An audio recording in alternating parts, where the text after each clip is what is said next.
என் அன்புக்குரியவளே, ஆண்டவராகிய இயேசு கிறிஸ்துவின் இனிய நாமத்தினாலே உங்களை வாழ்த்துகிறேன்.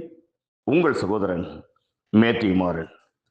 என் அன்புக்குரியவளே, பரிசுத்த வேதாகமத்திலே சங்கீதம் 40ஆம் அதிகாரம் 17ஆம் வசனத்திலே இப்படியாக சொல்லப்பட்டிருக்கிறது: நான் சிறுமையும் எளிமையுமானவன், கர்த்தரோ என் மேல் நினைவாயிருக்கிறார். தேவரீர் என் துணையும் என்னை விடுவிக்குமாயிருக்கிறீர். என் தேவனே, தாமதியாயையும் என்று சங்கீதக்காரன் சொல்கிறான். ஆம் பிரியமானவர்களே, கர்த்தர் உங்கள் மேல் நினைவாயிருக்கிறார். மனிதனோ முகத்தை பார்ப்பான், தேவனோ உங்கள் இருதயத்தை பார்க்கிறவர். ஒருவேளை இந்த நாளிலே உன் இருதயம் சோர்ந்து போயிருக்கலாம், கவலையோடு கண்ணீரோடு இருக்கலாம், கலங்கிக் கொண்டு இருக்கலாம். கவலைப்படாதீர்கள், ஆண்டவர் உங்கள் மேல் நினைவாயிருக்கிறார்.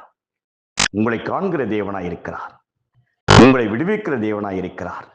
அன்புக்குரிய தேவனுடைய பிள்ளைகளே, தாவீதை கொன்று போட சவுல் கோபத்தோடு அலைந்து கொண்டிருக்கிறான். தேவன் சவுலுடைய கைக்கு தாவீதை தப்புவித்தார். நேபுகாத்நேச்சார் அக்கினி சூளையிலே 3 வாலிபரை போடுவித்தான். அக்கினியில் இருந்து ஆண்டவர் அவர்களை விடுவித்தார்.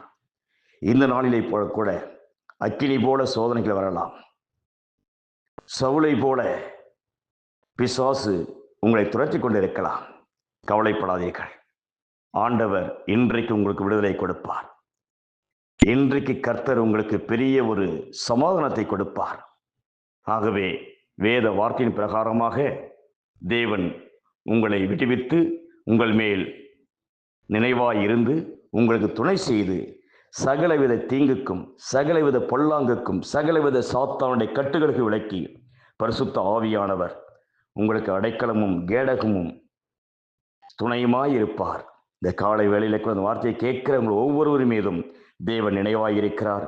கவலைப்படாதீர்கள், கர்த்தர் உங்களுக்கு ஆசீர்வாதத்தையும் சமாதானத்தையும் சந்தோஷத்தையும் கொடுத்து உங்களை அவர் கரத்துக்குள்ளாக மூடிக்கொள்வாராக. God bless you.